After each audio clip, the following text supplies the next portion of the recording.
pause it. All right, and we are live. Go. Hello, Gun Nation. So we are a man down. Harrison is, however, he's not back to his computer yet. So he will join us as soon as he is able. So you are stuck with me and Mr. Johnson. And I am lagging. Huh? Use the chat here. All right, who we have? C. Kim, Bob Jones. All right. Let me mute this. So there's not expecting a big crowd since this was done with no heads up and just basically it's Saturday night, we're bored and my family's on vacation without me. So might as well just shoot the breeze a bit.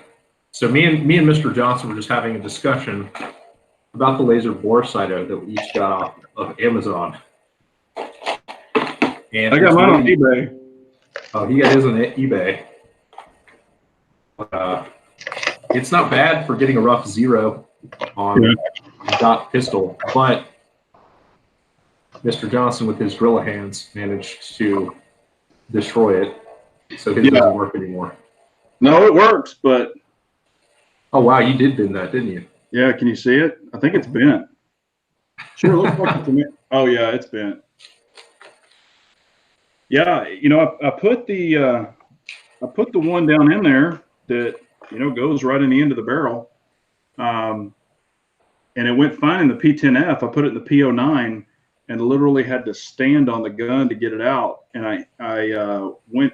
Oh, and I guess when I bent it, it's throwing the laser down. So actually, when I was adjusting the Delta Point Pro, I adjusted it all the way to the maximum adjustments, and it was still way off because I bent this thing so much. Oh, yeah, that's a pretty good bend. I hadn't had that bad of luck with mine, but it's made by the finest craftsman that China has to offer. So I'm sure that its day is coming. Oh, I'm sure some 12-year-old made mine. Oh yeah, mine's bent. I'm trying to bend it back. Yeah, well, mine was twice the price of yours, but it appears to be the exact same kit. So how much was yours? Mine was $28 on Amazon, I want to say. Mine was $12. $12. That's about what it's for. with free shipping. The batteries cost almost more than the batteries. Two of these batteries were $7. Nice. Yeah, it's been bad. I screwed this thing up bad. Oh, I'm hearing from Harry. What's Harry got to say? Okay, he's ready. All right. The laser works pretty good though. All right. So let's add Mr. Jones to the chat for the third time this evening.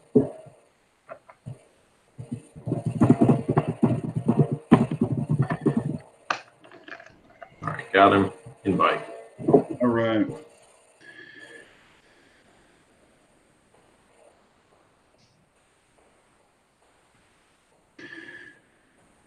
So we'll wait till Harry gets on to discuss the SRO. But is the SRO what is nice as everyone thinks it's going to be? Dude, it's awesome. There it is right here. Look at that beast. I mean, I'm not going to muzzle myself, but look at that window. That thing is like money. I mean, I was surprised. You know, you just throw it out there like I was coming out of the holster and going right up, and boom, it was there. I mean, I was real surprised how, in the Delta Point Pro is just, I don't know, it's just different. Not that it's bad. I like the Delta Point Pro, but man, this window on this thing is pretty amazing. Yeah, I supposedly Arms Unlimited, their shipment of the 5 MOAs was shipped to them by Trijicon starting on Friday. So hopefully early next week, they'll be shipping it to me. So hopefully mid to late next week, I'll have my SRO. Cool. But, yeah, I think you're really going to like it. As a matter of fact, what I'm going to do for this, if we have any more questions,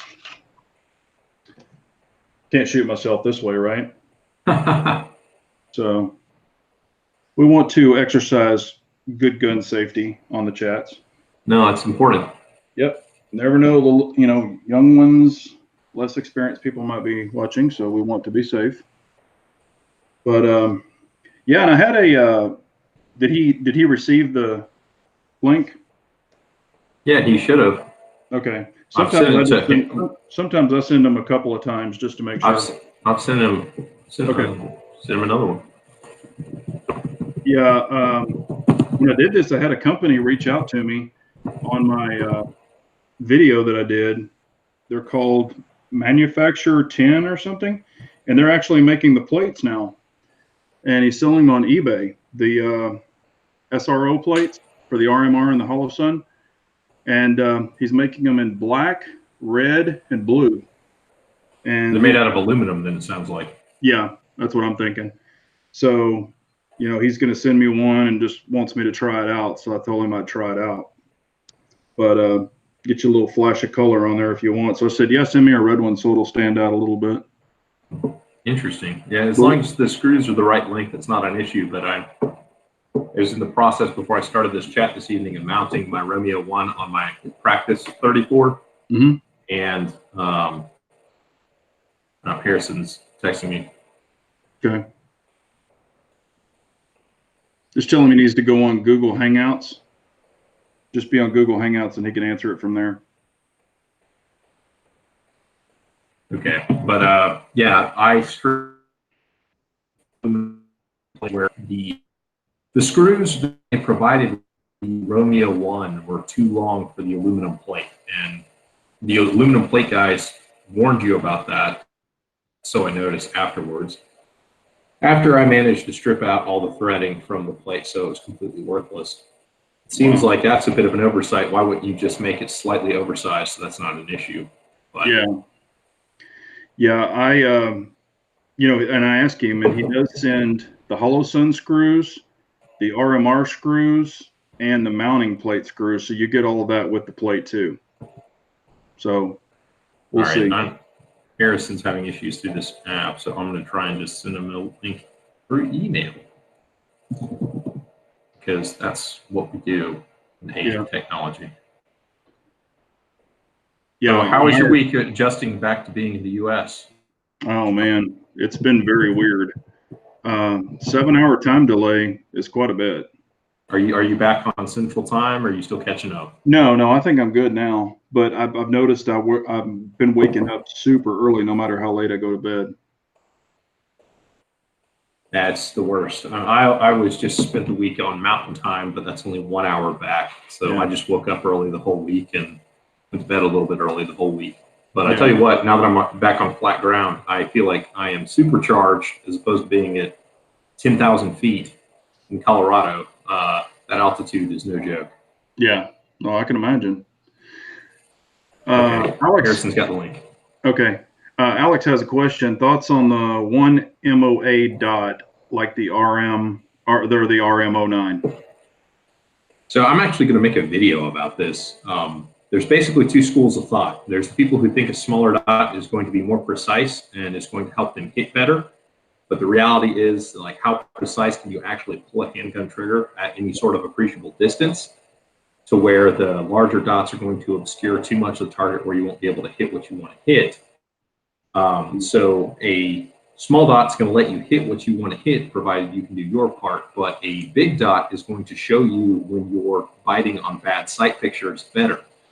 Because a 1 MOA dot, if it's right on the edge of the target and you're thinking that's good enough, there's a good chance you have zero where the shot's going to go off the target where you don't want it to go. So yeah, I think probably a 5 or 6 MOA is about the sweet spot. About a 2.5 to 3 is as small as I'd recommend going. Yeah, I was gonna say I've shot a 1 MOA on a red dot rifle, and I was like, damn, that's small. But just like C. Kim said, and I've even said this, I'm like, you know, especially with my stigmatism, you know, I could take the 1 and crank it up and probably get it to bloom to make a 3 or something, you know, the way it blooms. Yeah, I don't have my glasses on, obviously, which correct my astigmatism, and I looked at my sight, and I think I know the pain that you're feeling now, Johnson, and I can tell you that, like, whatever those corrective lenses are, to me, the Delta Point Pro actually blooms less than the RMR. Yeah. With no correction of astigmatism. Well, I think there's, and Harry and I were talking about this, but I think there's like maybe 5 or 6 different stigmatisms that people can have, and I think I get a little less on the RMR. I don't know if that's maybe just me or what, but it seems to, and it could be because of the tint, maybe has something to do with it also. But I don't know. This one, it blooms, but it, yeah, it definitely blooms. But what I do, since it does bloom, I pick the brightest part of the bloom, and that's what I aim for. So That's not a bad thing to do. I mean, yeah, you work with what you got. yeah. Sarah getting it figured out, or is he still having problems? He says he got the link. He'll join in a second. Okay. What's up, Builder? Builder Shooter's on. But yeah, I don't know. Can you see? Does that help you any better? Can you actually see? Yeah, it looks like a good dot. Yeah. It makes me wonder though, because let's see, also be safe. So here, you on? Let's turn you on first. Turn you up a couple clicks. Woo, man! I can smell it. I can smell the lead in this bad boy. Holy mackerel! I need to clean both of these lenses. Let's see. There we go. Yeah. Because see, what I noticed with the Delta Point Pro is it's wider. Like it's got the field goal post, but then at the top it's shorter. But when I throw both of them up, my eye tends to like the round better. Yeah, it looks better. I mean, you're making concentric circles. It seems like it would be a natural thing to. Yeah, it's like a big aim with better. Yeah, it's like a big circle around a little circle. So what I might do is later on, they just changed it for the RTS2. So I might pick up one of those later in the year to do kind of a heads-up comparison between the SRO and the RTS2 with the V5 circuit board. Yeah. Yeah, I'm really kind of excited about the Holosun too. How you can change the reticle to the dot or the circle with the dot in it. And I've been kind of playing around with that in the house and just looking at stuff. And how you're talking about a larger dot, that gives you, a pretty damn big dot. And I was kind of like, I got those USPSA targets, the bigger ones. Mm-hmm. And I was kind of shining it around on it, and I was like, man, like you could put that whole circle right on a chest, and it might actually work good. I've seen people that have reviewed it, and they said that they kind of liked it, with the larger circle versus the small dot. I don't know. What's that noise? Are you tapping your fingers? That's me typing and responding to the chat. And we have a gentleman in Jamaica, Jamaican caveman, cool. And he says that he's looking for some sights for his Glock 17, and the only options he has available to him are the True Glow TFX and the Ameriglow in Jamaica. So my input is, and don't let me color your decision either when you weigh in, but TFX are garbage. I've used those. They're just not machined very well, and they're kind of beveled on the corners, which doesn't make a real sharp sight picture, which is what I like. So I would go with that Ameriglows. They're making fiber optic sets for that. There? Yeah, there's the man, Harrison Jones. Or not Harrison. Yeah, his emblem. It's got his emblem. It just says Harrison. How y'all doing? Doing good. How's life in North Carolina this fine evening? It's cold. What? It's like 60 degrees out right now, maybe even the high 50s. Where's your face? Man, I've got zero internet. Okay. So that's cool. I am sitting in my driveway with possums all around me using data. Nice, man. Sounds like you need a suppressed 22 and you can do some work out there. Yeah, I would stay with the Ameriglows also. I've got a couple of sets of the TFX Pros, and I've got them on some pistols, but they're not my favorite. I can shoot with them, but they're not my favorite by any means. And we got another question. Co-witness iron sights. What are your thoughts? I'll go last on this one. Johnson, take us away. Co-witness, I mean, I think if I would only get blacked out co-witness sights, but I think they're great. I mean, if your optic ever went down, I mean, you've got them for backups. I think once you're, if you're using that, as long as you can see through the window of your RMR, I think you could still square up a target. But yeah, I mean, if you want them and use them, get them. But I would only get the black ones personally blacked out. Yeah. Harrison, what say you? Did we lose Harrison? Is he muted himself, or is his connection I'm set? hearing for some reason I hear Dave fine, but Big Johnson is robotic. So I don't know if that's on my end or your guys' end or what. It's probably your end because might be the To data. summarize Mr. Johnson's, he's saying that he thinks it's a good idea. I mean, if dot ever goes down, it's not a bad thing to have if you can get a lower co-witness. What's your take, Harrison? I can hear now you're going in and out. So I think I'm just gonna have to call it quits tonight. Like, unfortunately, I'm showing 4 bars of signal, but I can't really tell what's going on. Yeah, the clarity is fantastic from what you're sending across, but I mean, if you can't participate, that's unfortunate. Let me walk around a little bit more. So to summarize, about backup iron sights. yeah, go for it. I mean, why not have them? I mean, unless they're going to cause a holster issue, which is something that can be fixed with the design of the holster, I just don't see any downsides to them. Yeah, I like them as a check on your zero, so you immediately know if your zero is way off. That's probably my favorite use for them. And if you do lose the dot and it's not on the window, then you can steer it back onto the window using the backup irons. That's probably the number 2 most used option. And number 3 is if the dot actually goes down, then you've still got sights, obviously. So it doesn't hurt to have them.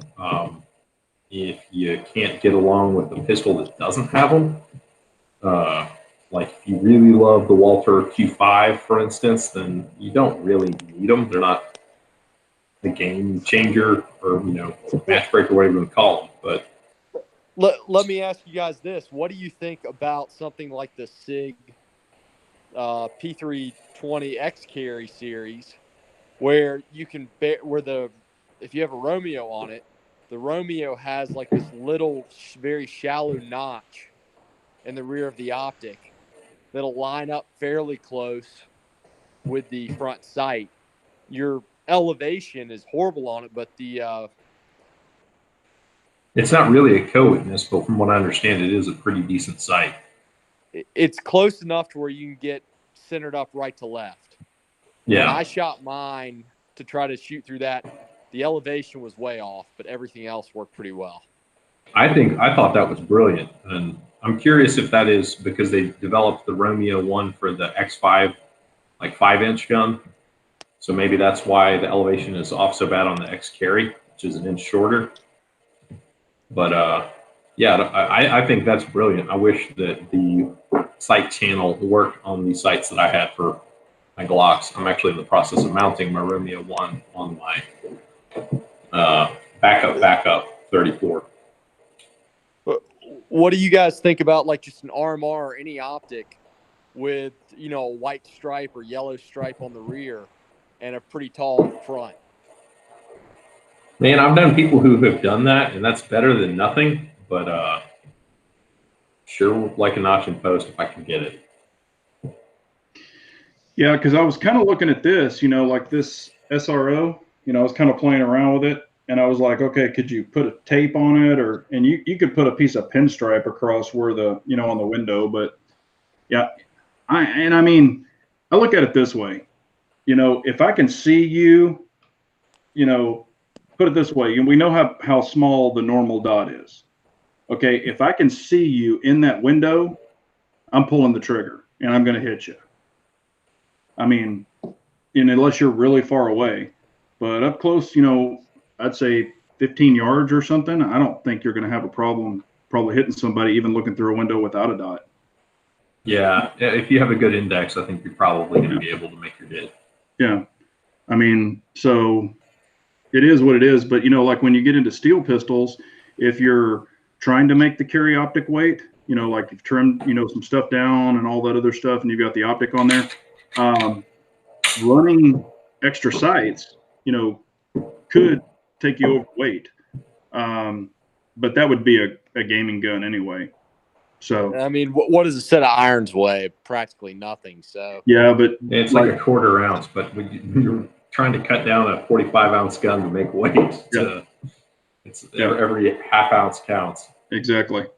Yeah, that's where people have to start running like polymer guide rods and all kinds of shit, So if you're ever in that situation, you probably can't put sights in your gun. So one guy's putting tungsten in his Glock, and another is like, yeah. Well, one's polymer and one's all steel. So, speaking of Harrison, I don't know if you can see the screen. Can you see my video, or do you have it just kind of muted? 1 second. Right now, okay, now I see it. Yeah, there it is. So I'm just going to keep talking, so it's right there. But that is the Overwatch Falcons that I just took to the range this evening. And it does reduce the pre-travel a little bit. I didn't notice any smoothness from it as far as enhancing it's concerned. The other trigger that I was running, the little spring that makes the dingus reset to make it drop safe, got 2 kinks in it. So when I cleaned it, I noticed I had 2 kinks. They're willing to replace it for me, but I just don't trust the spring that they're going to replace it with, because if it goes dead after 4,000 rounds, then that's not good. That's not a good option. So until my pyramid trigger shows up, that is the Overwatch trigger that I'll be testing out. No, I know some. Go ahead, Harry. I'm sorry. I was gonna say I've never messed with the Falcons, but I've messed with some of the flat face triggers on other people's guns, and it's so different from stock with the reach aspect. It kind of bothers me a little bit because I just haven't shot them as well when I transition to somebody else's gun. I mean, at all. Yeah, I can imagine if you're not used to it. If you're not used to it, you'd be snatching the trigger and probably throwing shots left and low. Yeah. Yeah, there's definitely a learning curve. But the triggers I was using basically have the same. Let's see if we can do that there. Have about the same profile. And I mean, they reduced the pre-travel about the same. I can't quite get it to line up. I did this earlier and it looked good, but using the camera, I don't think I can get it. Now, I knew someone who had the pyramid trigger, and it was, you could adjust it and you could do all that other stuff. And it actually it started doubling on him. So when he would pull it and it would fire, and then he would release it and it would fire. So, is that Mr. Quest? No. It's not Mr. Quest. Okay. Yeah. Well, his happened also. But, yeah, I mean, so, hey, I'm sure if you over-tune it and do some things like that, you can get it to do that. But who doesn't want a binary Glock trigger? Yeah, exactly. Yeah, and that brings it home. Yeah, you just hold the gun and just tap. It would, depending on how good your grip is, that could really make splitting a lot easier, because I'm having a problem getting down to those low teens on my split times. If I had binary, man, the world would be my oyster. Come on, you don't want to shoot. You could shoot snake eyes at 25 yards. It might be a little bit weird keeping the RO from knowing what you're doing, though, when you try to shoot a plate. Oh, he would. Yeah, they would throw your ass out of there. I want to catch up on the chat here. A couple guys agree that it's really hot in the South, the United States. 100 in Arizona, about 100 in Dallas, and it is. Although we had a good breeze this evening in Dallas, so that was nice. Yeah. We've got 2 people in chat who are left-handed. I hate you for not offering left-handed options. Yeah, I saw Bravo come out with a video a week or 2 ago, and they said they only got 2% of sales at most for left-handed offerings, and 8% of the population is left-handed. So it doesn't even scale. I had less than 0.5%. Yeah. So, or right at 0.5%. I think it was like 196 actually to the one holster, 196 right-handed holsters to one left-handed holster I'd sell. It's hard to make the numbers work. Yeah. That is hard. Yeah. No, and I remember went to college with a guy who was ambidextrous, I guess. And man, he could throw a baseball perfect with his right hand, a baseball perfect with his left hand, catch with both. And I was just like, holy crap. And a lot of people that are technically left-handed do seem to have, maybe if they're right eye dominant, they do a lot of tasks with their right hand. So maybe there's a lot of left-handed people who are carrying and shooting right-handed. Could be. If my kids were left-handed, I would teach them to shoot right-handed. Yeah. Just because it's not that bad if you put in the time to learn. But catching more up on the chat, we've got Jamaican Caveman talking about JJ Rakaza talking about click banging, and I think that's what he talks about when you reset the trigger and recoil, so that it's ready to go when the gun is done recoiling. If that's what you're talking about, I fully agree. Yeah, prep it. Yeah, but I'm not on JJ's level with that, so I'll have to. JJ's definitely the man. Yeah, I'm hoping to take a class with him. He's supposed to be coming to Dallas, but he raised his fee. His current fee is about $350 a day, and he's got a 2-day class. So that is a very high class fee, so high that I have a hard time justifying it. Do you know what his what he'd do for a private one-on-one for like a half day? Do you have any idea what that fee would be? I don't know. He's not as much as he uses social media. He doesn't respond to that kind of stuff. Like, he has his team do it for him. And the couple times I've actually reached out to him, it's taken like weeks to months for them to get back. Wow. That's so bad. Yeah, it's pretty bad. I have no idea. All right. So Builder Shooter, despite being a lefty, says he doesn't hate you, Harry. Well, I'm glad. But it's funny. Left-handed people either hate me or they are completely empathetic. Yeah. Oh, and we've got another Feared But Good said his P365 just stopped working, which probably firing pin or that spring. The firing pin's honestly probably good. That's something else. Yeah. Athletic Performance is talking about the Tim Herron class. Yes, I've been talking to Tim Herron. As soon as he gets a Dallas class scheduled, I'm going to jump in a class with them. What's up, Mr. Works saying hi. And tell anybody that's in the chat I cannot my internet's so slow I don't want to risk trying to look at that on the app. Okay. Burn up more bandwidth, so I can't see any comments or questions or anything. No problem. I just sent Work an invite if he's there. But so what do you guys think is going to happen with the CP365 XL? Do you think it's going to gain traction? Do you think it's going to go to like Glock 48 status in terms of kind of popular or not really? What do you expect? I think it's going to be a huge success. I think a lot of people will get it. So Work. Hey, how's it going, guys? Good. How are you? You sound like a robot. Driving. Man. You're driving. I'm driving. No, you're not. You're not driving. No, I mean, I'm not. I may have just gone to the grocery store. Right on.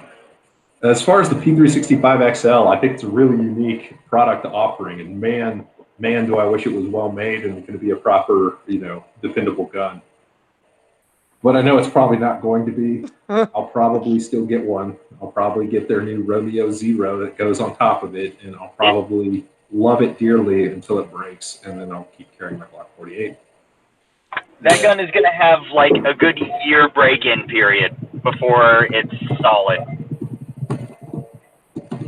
I mean, they've already kind of nailed down the format and everything they should with as far as like the internal parts with the CP365. So in theory, it should be on equal bearing with where the CP365 is now for their current production models. I think they're going to have injection and loading issues with it. But it's still going to break, just like the P365.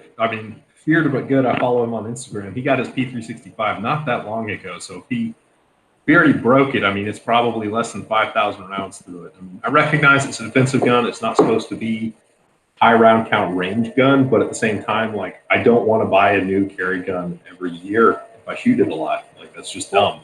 And I wouldn't have a problem, What? honestly, if the gun had a shorter shelf life. If Sig advertised it as a, or not shelf life, if Sig advertised it as a disposable item, like, okay, the gun's good for 2,000 rounds, it's done after that. I'd be fine with that. Yeah. I know if I had one, I'd be changing it out for the stainless steel guide rod or the stainless steel firing pin. Have you checked the price on those stainless steel firing pins? They're like 80 or They're 90 bucks. $100. Yeah. $100. Yeah. I tried to get one for T&E to be able to compare and do all that good stuff with, and they were like, yeah, nope. Yeah. Well, from what I understand, they can't keep them in stock. It's true.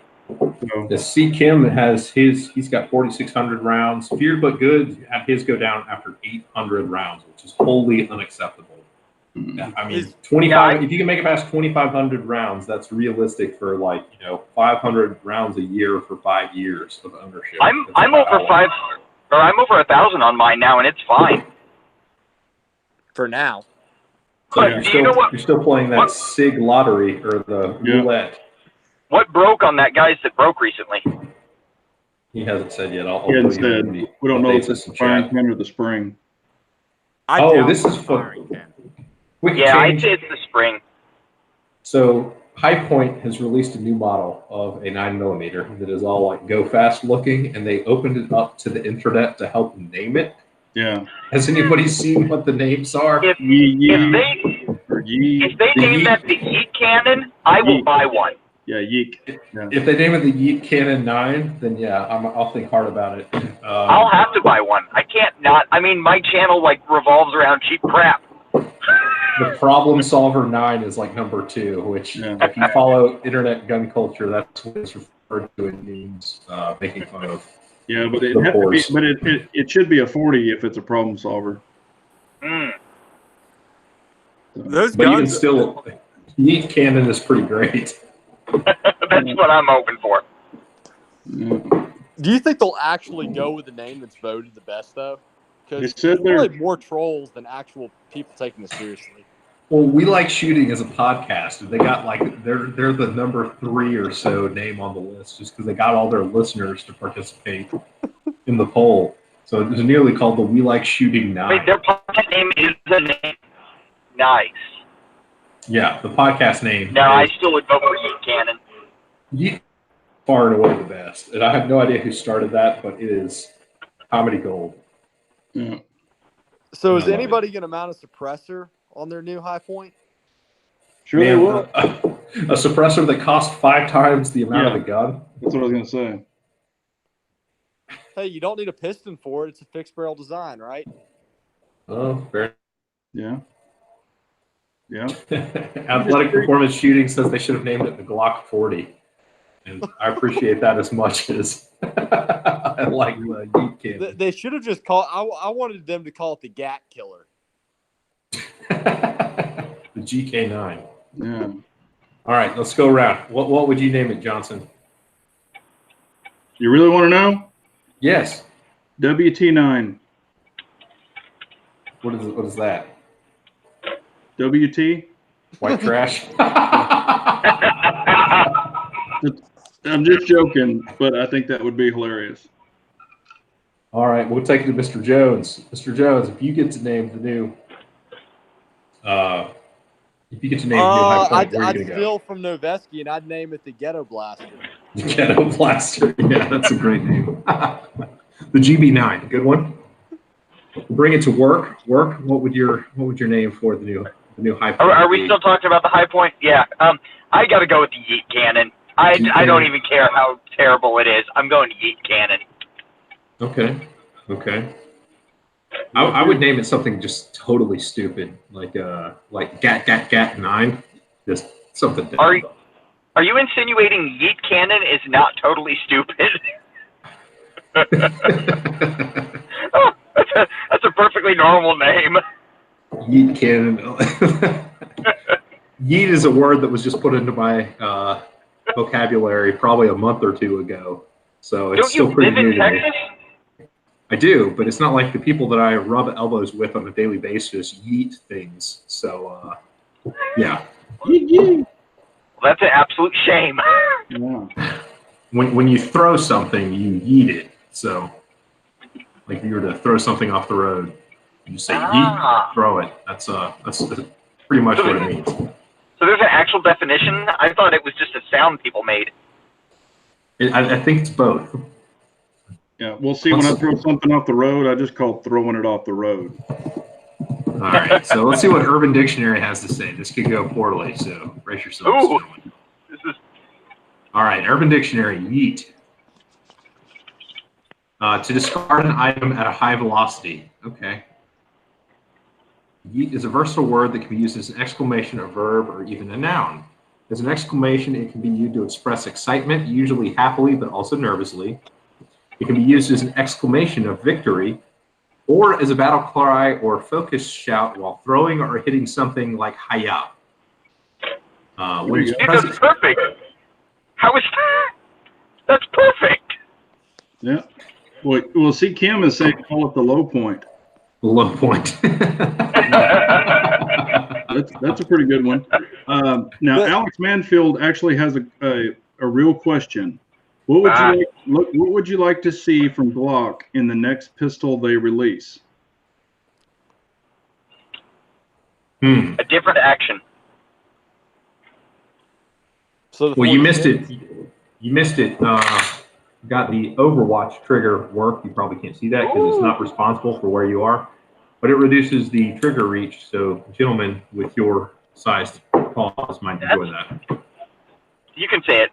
Girly hands. So you're saying I would wrap my finger all the way around and out the trigger well.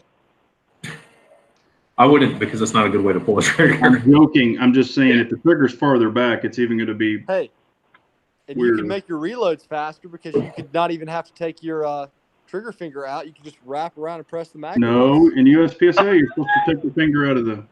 That's match quickly. Dang it. Yeah, you will be launched. Yeah. Technicalities. And Dave and I have seen people that have done it and not gotten launched. It's not totally terrifying when it happens. You mean people actually do that though? Yeah, no, it's a real problem. Yeah. It is a real problem. So okay, we got a couple back to the high point name. We got a Force 9, the P9. That's probably good. Next, Glock pistol. C. Kim says a steel frame. I'm honestly on board with that, but I think that Zev, with their I always get it backwards, Z09 or OZ9, whatever it is, I think they basically did what Glock should have done, but not paying $1,400 for a metal frame Glock. Yeah. If Glock did it, it'd come out at around 8 to 9, I think. No, Glock's never going to go steel frame. Never. No, but what I agree with that. They won't, because that's going to be the Monarch, the new Nemo Monarch, or that's going to be that one. That's the one I'm looking forward to. But what I would like to see Glock do, and I know they'll never do it, is I would like to see a Glock in a 1911 type grip versus the Glock angle grip. And I know they won't do it. I know they won't do it because of the mags, but I would love to see it done. They could release a back strap that fixed the grip angle. I mean, that's he's done that. I'm thinking the Polymer 80s run that same grip angle, and they run stock mags. It's possible to do. Yeah, no, I know, but that's what I'm saying. If Glock come out and they could say, we have the Glock version and we have the 1911 type version, I think that'd be cool to have like a level 1 and a level 2. Just offer 2 offerings and see which one really takes off, because that's one reason I really don't care for Glock, and it's just a personal thing because I've shot 1911 angles for so long, and I can shoot a Glock, but they don't like the 19X. Why I like it is it has that extra tang at the bottom, which actually lets me put my pinky on it so I can ride it up, because on the 34 my hand still hangs off. It's just too. You guys in your Gigantor hands. Well, I mean, and that's that's like the P10F. I mean, this thing, I'm still pretty close down here, but yeah, I've got a little bit left, and this, how big this grip is. It's huge. That looks like gigantic. me holding a Glock 19. Do what? I said you holding that P10F grip looks like me holding a Glock 19 or work holding a Glock 26. Well, that's like when I shot. That's like when I Damn shot it, you. Harry. You remember, Harry, when I shot your Glock 19 and you had the undercut, and I was like, Harry, there's still not enough real estate there. And I was trying to grip it, and I was like, God, it just feels so weird. Yeah, that's not a. I mean, honestly, I feel like if they did a grip module type thing with the next one, where you could change it like plastic bit of the gun, Yeah. and they That'd be had nice. a series of options as far as the traditional Glock angle versus the 1911 style angle. That'd be pretty insane. Yeah. This is what I'll say I'd like to see from them. I'd like to see a P320 style, which I think is more or less what you're getting to, Dave. Mm-hmm. A chassis system for the Glock, so other companies be a whole lot easier to go in and offer a non-serialized component as a brand new grip. Yeah, and being able to do caliber exchanges would be honestly pretty good. I could see grabbing like a 10 millimeter setup for the extremely rare time when I want a 10 millimeter. Yeah, but I mean, Glock, like SIG, is honestly probably on the edge of it being worth the aftermarket coming in and injection molding new grips. With Glock, with the amount of units they move, it'd be a no-brainer. They could run away with the market if they wanted to. Like it's amazing that they don't to me, but I guess the more the merrier. I think if Glock started, the great thing about Glock is just how simple they are. Yes. Yeah. You start getting caught. Like I'm learning this. I'm simplifying my products, even making them less feature rich, because the consumer understands it better. Yeah. I don't think that's a bad idea, honestly. Yeah. And you know, they've got the Glock. What's that one that has the rotating barrel that they're running in Germany and stuff? It's the 46. 46. I think that's a pretty cool deal, you know, if it pans out, you know, and it is. I'd like them to bring that out Yeah. to the public. I think it'd be a pretty cool option, just something different. But I wish you could just change out a module, like, you know, if they could keep the regular Glock, you know, like it is, but then say, hey, we've got this 1911 that just grip that just snaps right on. You put your trigger kit in it and everything, and you're good to go. I just think that'd be cool, because the Polymer 80s, I've put my hands on them and I like the angles on them, but just making it stock so you don't have to build it yourself or whatever. Not that they're hard to do, but you know what I mean. And just do that as an offering or an upgrade. That'd be pretty cool too, I think.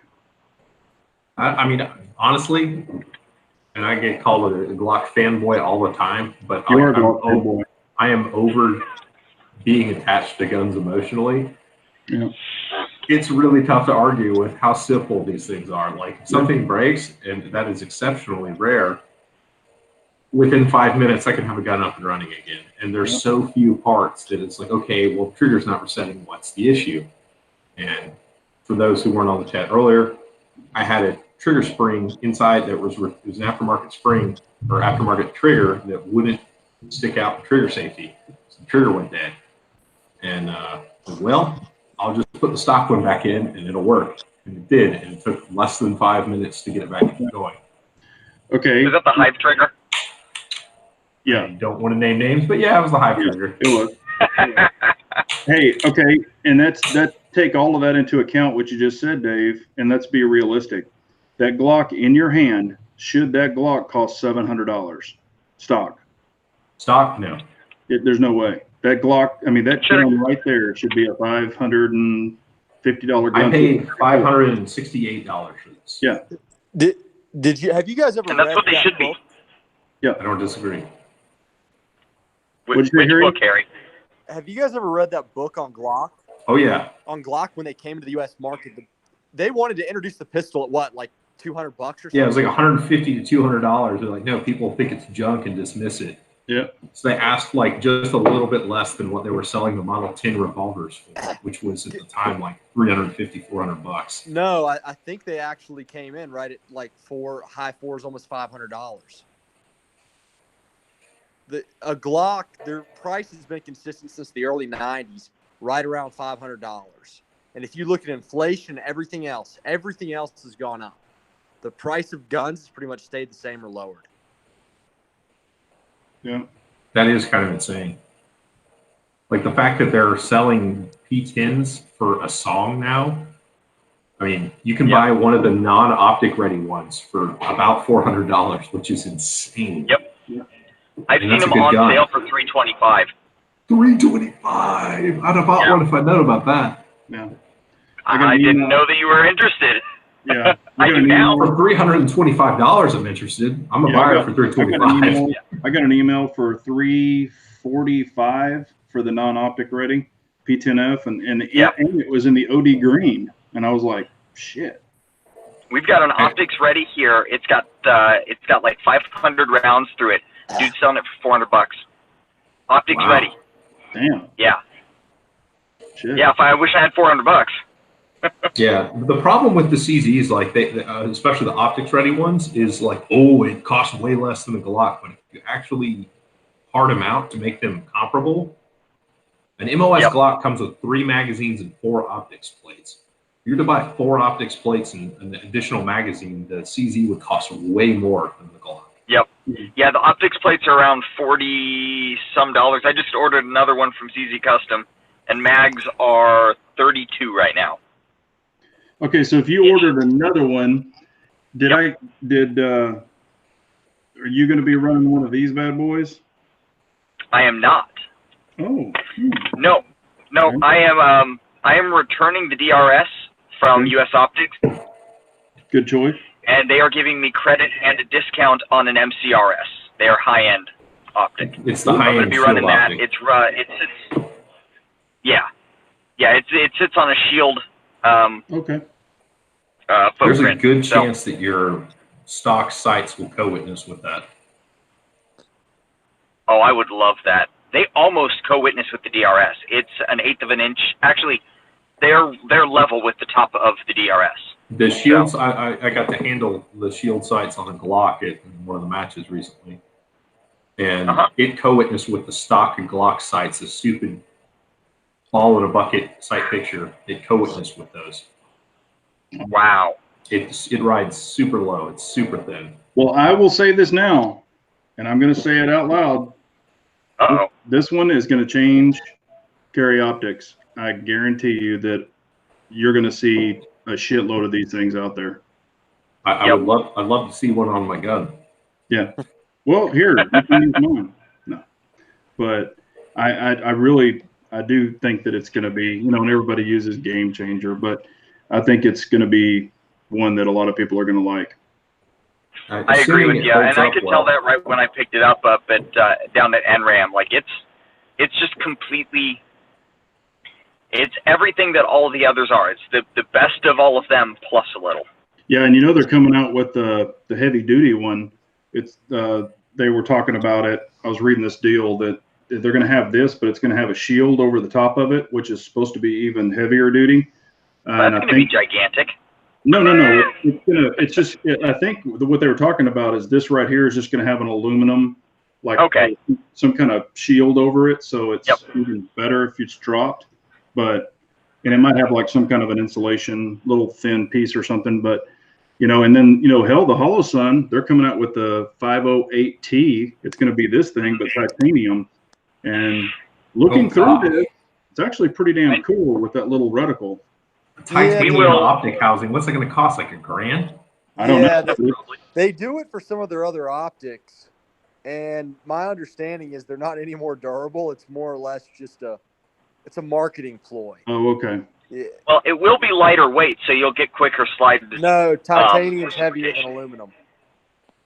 Yeah, that's a good point. I forgot they're aluminum. Yeah. Very little steel in there. Those Holosuns are already pretty heavy. I mean, they're 2.5 ounces. I mean, that's 3/4 of an ounce heavier than a Delta. When they do the titanium, they normally do some sort of shiny looking finish. So it's a status symbol thing.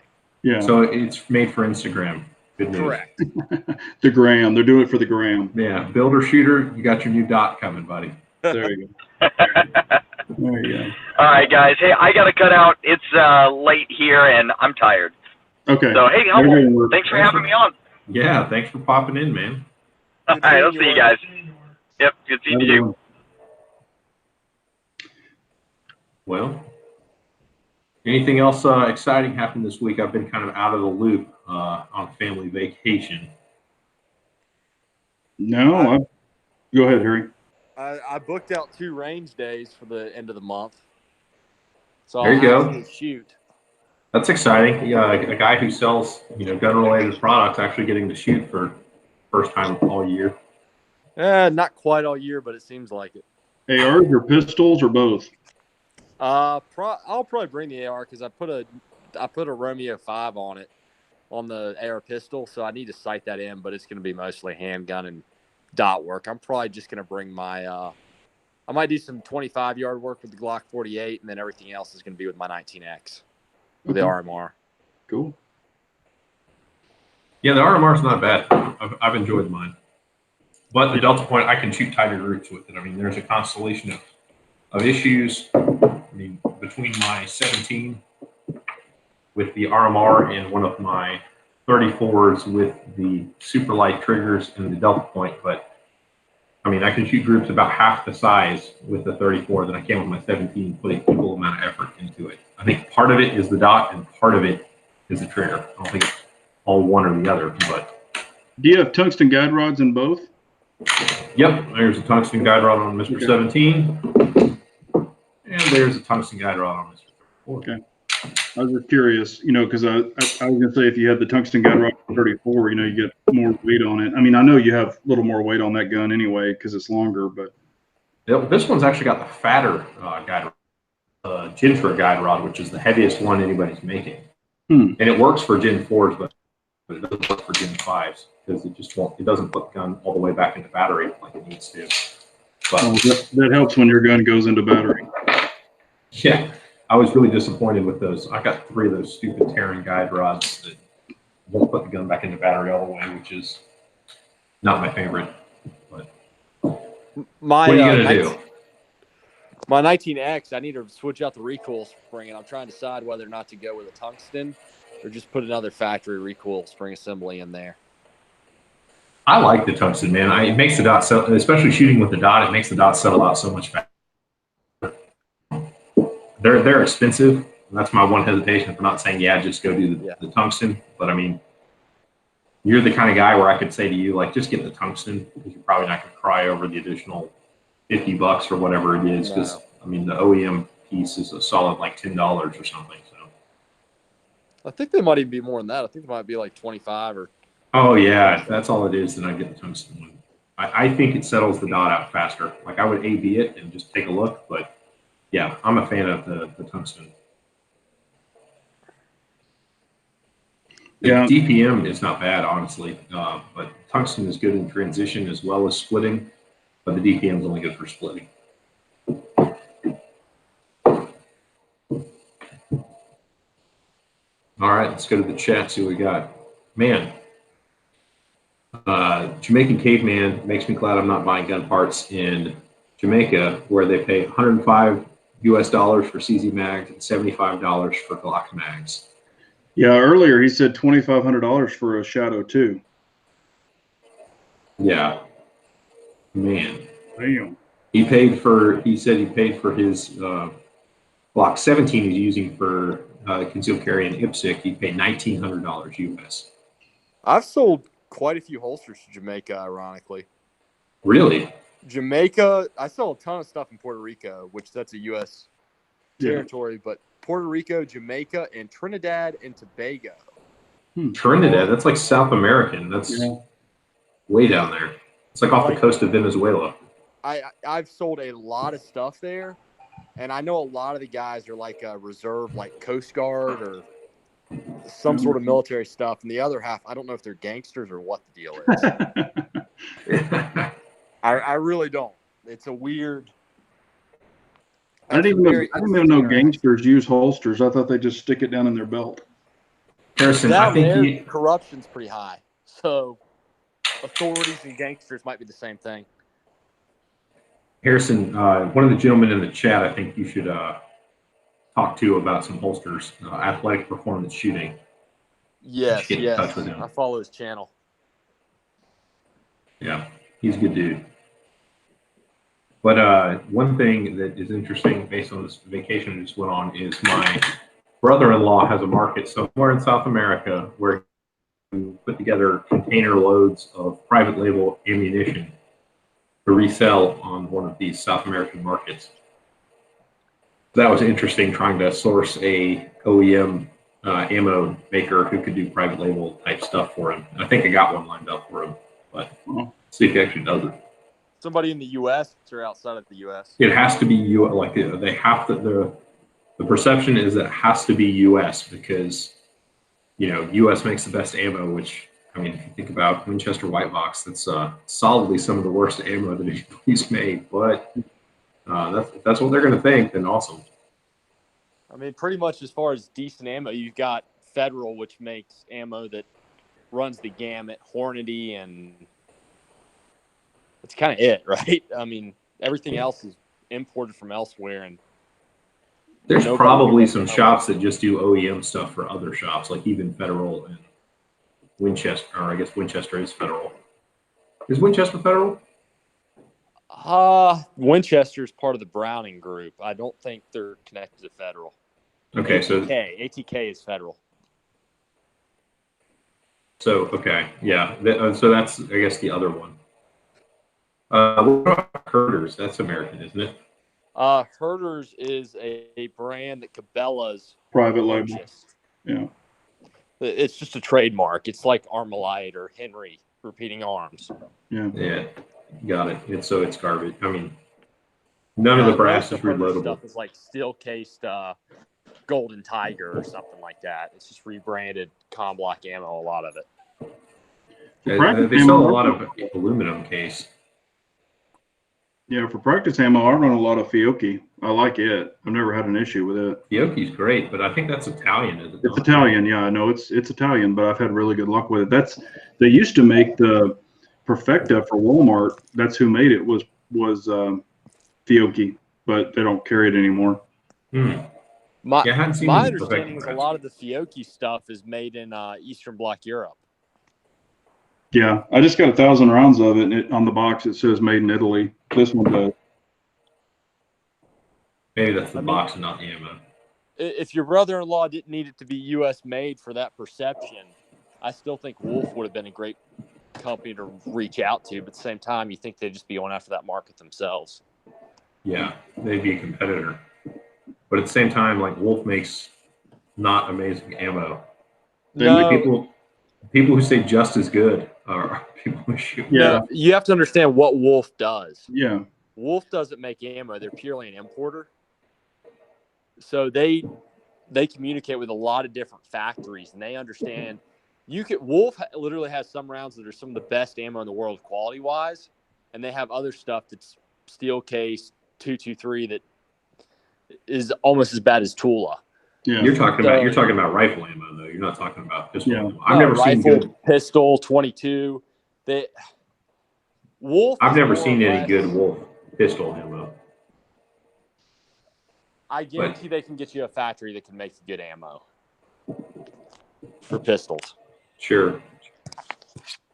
That's exciting. I hope he does do that, and I hope he hooks me up on ridiculous deals for cases of ammo. Yeah. Does he have any idea what the real wholesale price on that is, though? Because so the market that he's looking at, the retail price on ammo is roughly twice what the cost is than what we're paying. Okay. So there's a lot of space for tariffs and markups and things like that. And he thinks the margins they're not. He wouldn't say the numbers because kids need to go to bed, so we didn't get to finish the conversation. But he made it sound like the margins would be pretty good. But I have no idea what wholesale price is on private label ammo for But 2 million rounds my or whatever. understanding is like what we're paying for ammo right now, just in general, look at the price, average price of what, 18 to 20 cents a round for 9mm FMJ my understanding is there's not a lot of meat on the bone at distribution or at dealer level. Yeah. Interesting. I could see that. Because man, you can catch it like stupid cheap now. I'm curious how they're doing that, because if nobody's making any money on it, I mean, what's the point? Well, what You've got to quit. You've got to quit. You'd rather run a break-even business to make your equipment payment than you would declare bankruptcy. Yeah, and it's another offering. They'll mark up other stuff that they sell and kind of hoping the ammo goes along with it, so to say. Yeah, but people buying the cheapest ammo, I doubt they're probably adding on a bunch of stuff to make it worth their time to do that. Mike's talking more like a manufacturer or a group like ATK, where they have an ammo company and then they'll have multiple other companies in distribution. They'll do package deals. So you buy so much ammo, you also have to buy so many other Blackhawk products or whatever bundle. A lot of bundling. But if you look at the ammo market, I think it's a little bit like real estate development, where if you want to be good at it, you have to continue to do it, but you're hoping to make your money during the peak times.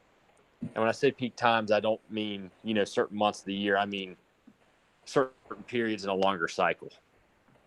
Like the election coming up next year? 100%, yes. And man, can you believe this California crap now where you have to like do a background check to get ammo? That's not great. That's really ridiculous. I mean, well, here in Texas, I don't even mind saying the woman's name. In Allen, Texas, we were trying to get a range built. I say we, just some buddies. Some buddies had to go before city council to get final approval to go forward. And I don't know how many councilmen there are. There may be 7 or 8. And everybody was a yay for it, except for this one woman from California. Her last name is Doherty. I can't remember her name, but she's like, how are you going to stop people from committing suicide at your range? It's like, how is Walmart going to stop people from hanging themselves with a rope they sell? I mean, how do you stop that? And that was her reason for doing it. But I mean, if you look at her Facebook profile, she's and my wife is a stay-at-home, and there's nothing against stay-at-home, but she's a housewife who's PTA president and also a city council, and she's from California.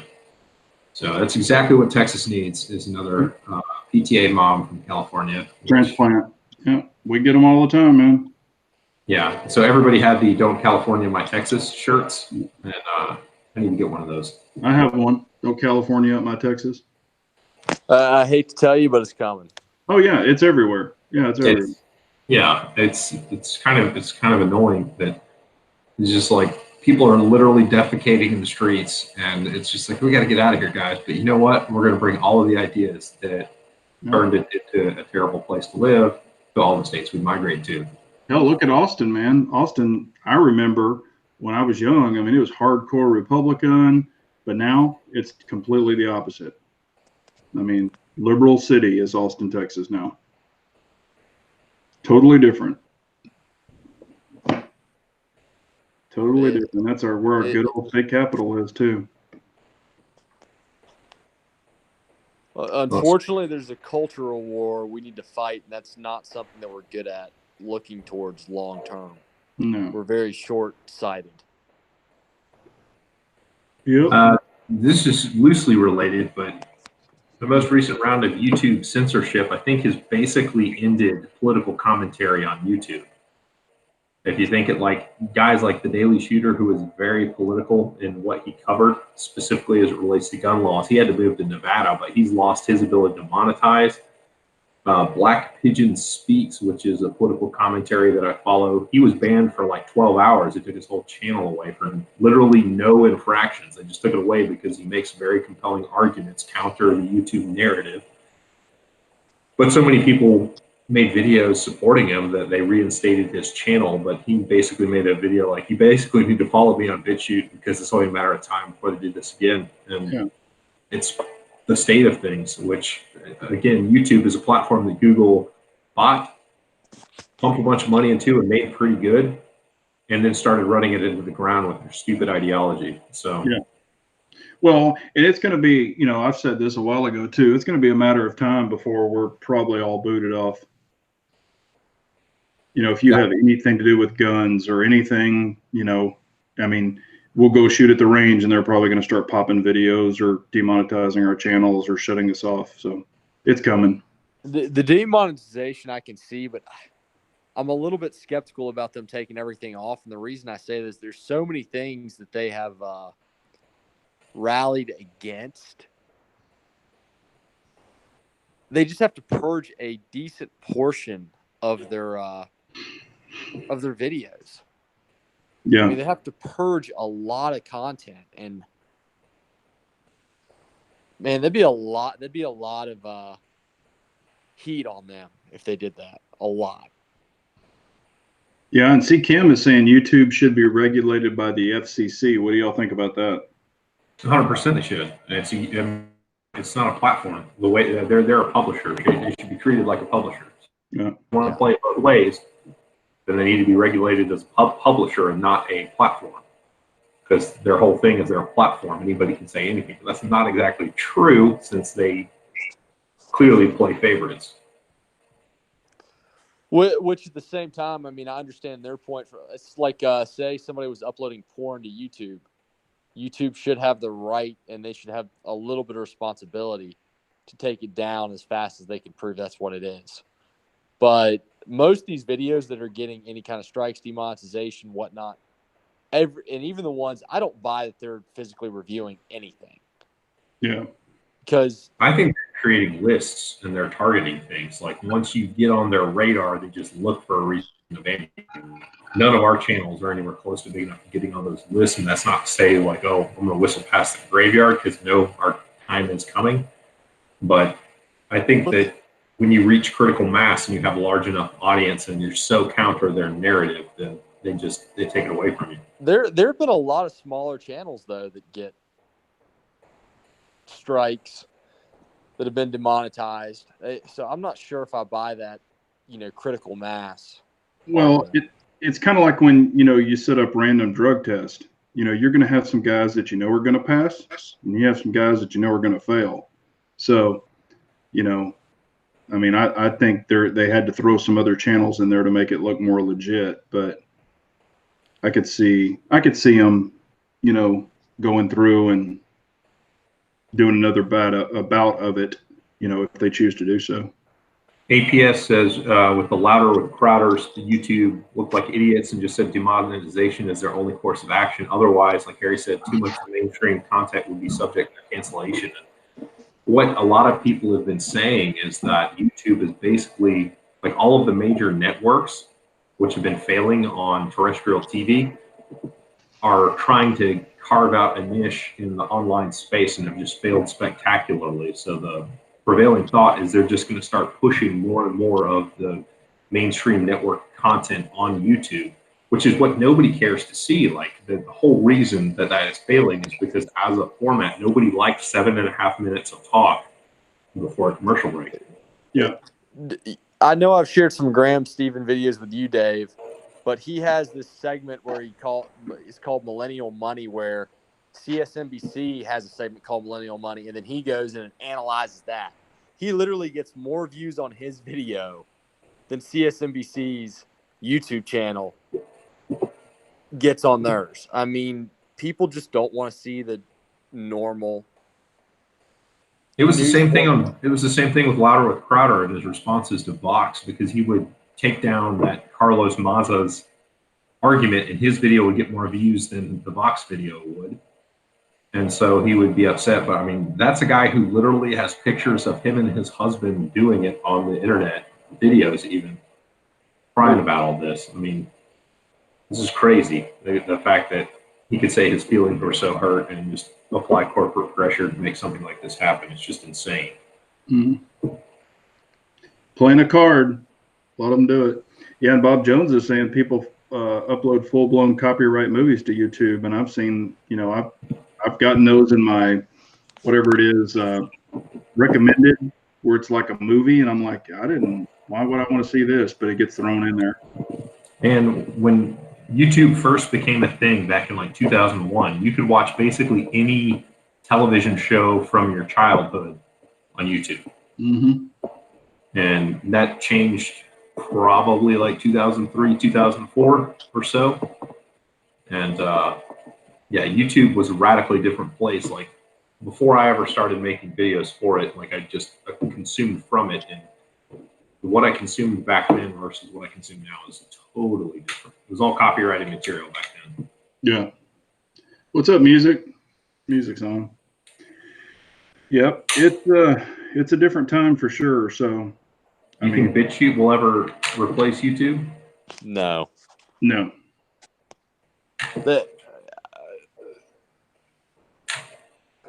Unfortunately, YouTube, Amazon, just name anybody that's a huge player. I mean, absolutely huge, massive. There's nobody else catching up with them. They've got their place. Are you guys familiar with what? Telegram is a messaging app that is starting to morph into almost like a social platform that has amazing encryption. And the owner of it is Russian, but him and his team move every couple months from like country to country all over Europe, hosting this, so none of the governments can shut it down. Wow. And all of the like Milo Yiannopoulos and all of those types of cats are starting to have Telegram channels. And so Telegram is appearing to be a serious contender in the, it's growing into a social media platform. Like my buddy got me on it when he was canceling basically Facebook and all that stuff. Because it has, you know, video calls, it has audio calls and all that kind of stuff, and it has a secure messaging app. So it looks like that's going to grow into something. So if you don't have Telegram on your phone, it might be worth checking out and seeing if you can follow some of your favorite content creators on it. Can you upload, is it like a live streaming video feature, or like in what capacity are Milo and these other political commentators using it? It's basically like Twitter. They link, let's see. I mean, Milo only has about 17,000 subscribers, which is literally nothing compared to what he was before Twitter kicked him off. But I mean, he's posting pictures. You can post pictures. I don't think you can post videos to it. Let's see. Yeah, you can create channels and all that kind of stuff with it. So I've got all of 4 contacts of people I actually know on it, and I follow like 2 channels.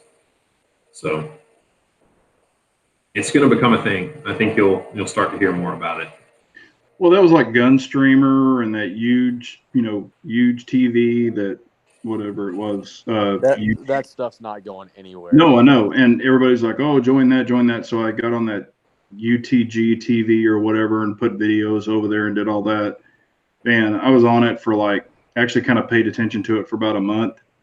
Man, I didn't grow. And I mean, it's still there. I left the videos on there, but I just like, yeah, screw this. I think I ended up with like 54 subs. I'm going to start mirroring on BitChute. I've decided just to try and support it, but it's not going to be my primary platform. It's hard to get away from YouTube. I mean, it is for everybody. It's reached critical mass. I don't think any like single interest format can generate enough interest to carry it. Like, you can't only have gun-related content on a platform. Yeah. If anything could do it, it would be some sort of more right-wing political channel with the Shapiros, the Crowders, the Maya Yiannopoulos of the world. Their followers are loyal enough and more dedicated to their cause. They might watch it, but somehow you've got to figure out how to start putting gaming and makeup tutorials on there as well, and somehow blend that all in. I mean, makeup, the beauty community is way, way bigger than the gun community on YouTube. Yeah. We are a very, very small section. Well, that's like, builder shooters mentioning it, or any of us on Full 30. And I've got my name registered, and they took my name and said, oh yeah, we're going to open it up to everybody and all this other stuff. And so they've got my name logged in there. So I've got my name, but other than that, I've heard of people that are on Full 30 and talk to them, and they're like, Full 30 sucks. I mean, because they don't have an app. It's not super user friendly. You got to log into it every single time. And they don't get very many views. If you look at some of the views over there, there's hardly any, and even on some of the big channels. So I don't know. And apparently, Mac is from Military Arms Channel. He's involved in Full 30, and he divested from it. From what he had a Patreon thing a while ago saying he divested from Full 30. Oh, okay. So he's not on it anymore, but he has their support. Or okay. He supports them rather. Yeah, I just don't think it's going anywhere from what the people who are on it are saying. Like I can't remember which one of you said it a couple minutes ago, but any one topic or one theme source of media is not going to succeed. Yeah. No. Did you guys? This is unrelated to anything we've been talking about. Well, I guess tangentially related. Did you guys watch the YouTube year in review wrap up that they do? Like every year, YouTube puts out a video with people with over 1 million subscribers. Did you guys catch that? I know, but I can probably guess who it is. I haven't seen it. It's the most disliked video in the history of YouTube. It blew away "Baby" by Justin Bieber like within a week. It sailed past it. It's got. I'm gonna pull it up and see what the dislike ratio currently is for it. And so like they don't like PewDiePie is the #1 YouTuber, or #2 I guess, behind T-Series now. But let's see, YouTube Rewind 2018. Oh, my computer immediately populated it. And quit listening to the computer. Okay, everyone controls one, and Will Smith is like starts hosting it, which is just, it doesn't make sense. So there are 2.5 million likes on this video and 16 million dislikes. Wow. What is it? 175 million views. So 16 million people have disliked this video, and they just make fun of it in the comments. The comments are just savage. What is it? It's just it's just a stupid, like it originally started, the Rewind would take, back in the day when there weren't very many channels with 1 million subscribers, it would just they would take all the YouTubers with over 1 million subs and put them in this big slickly produced video, and it's just kind of like shout outs to all the people who made YouTube a viable platform. In the past, it's been kind of cool. It's been kind of like an inside joke kind of thing. But in 2018, like they got all inclusivity and stunning and brave with it, and it's bad. And I encourage you to watch it just so you can download it. I can only guess what the people are, but I would assume it's dudes putting on makeup and dressing up or something like that. Oh yeah, it's got basically, yeah. You know how basically all media is trying to make like people of every creed and color in every single screen, like it's that, but it's like an 8-minute video. Yeah. So, well, gents, we've been at it for a while now. I think we've blown past the half hour. Harry said he had available for this. Okay. Yeah, I'm about to fall asleep. Yeah. Those possums will get you if you fall asleep. Yeah, we were saying you needed to suppress 22, Harry. I do need to suppress 22. I need to suppress 22. I've got a 22 can sitting up in my gun dealer's safe. I've just got to fill out the paperwork so I can wait a year. It's only been sitting up there since last July. So you bought it, but you didn't do the paperwork. Yeah.